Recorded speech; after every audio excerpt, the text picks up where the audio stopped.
एक माणूस म्हणून ना स्वतःला स्वतःची थोडी तरी लाज वाटू द्या. कारण ना तुमचं जे सगळं आयुष्य आहे ना हेच बोलण्यात चाललंय की मी भरपूर बिझी आहे, माझ्याकडे वेळच नाहीये, मला ह्या गोष्टी करायला टाइमच भेटत नाही. पण तुम्हाला विकेंड आला की फिरायला टाइम आहे, पार्ट्या करायला टाइम आहे, ऑफिस सुटल्यानंतर पण तुम्हाला हॉटेलमध्ये बसायला टाइम आहे.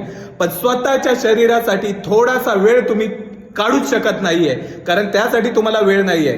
पण मित्रांनो, एक गोष्ट लक्षात ठेवा, ही जी काही तुम्ही कारणं देताय ना, हे सगळी तुमच्या घरात जर लहान मुलं असतील ना, तुमची मुलं जे तुम्हाला पप्पा बोलतात किंवा बाबा बोलतात, तर मित्रांनो ही सगळी जी येणारी पिढी आहे ना ती तुम्हाला फॉलो करते. ते बघतायत माझे वडील कसे वागतायत किंवा माझ्या घरातली मोठी माणसं कशी वागतायत, भरपूर बिझी असतात. त्यांना फिटनेस ही गोष्टच काय आहे ती तुमच्यामुळे समजत नाहीये किंवा त्यांना समजणार नाहीये.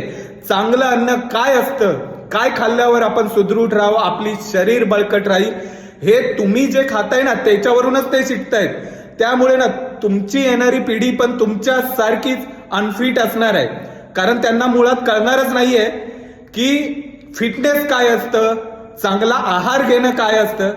कारण तुम्हाला लागले आळस, आणि आळस हा माणसाचा कधीच जात नसतो. त्यामुळे ना येणारी पिढी पण तुमच्यासारखीच घरी आलं की खायचं, जेवायचं, झोपायचं हाच कार्यक्रम चालू राहणार आहे. तर आत्ताच वेळ आहे, विचार करा आणि सुधरा.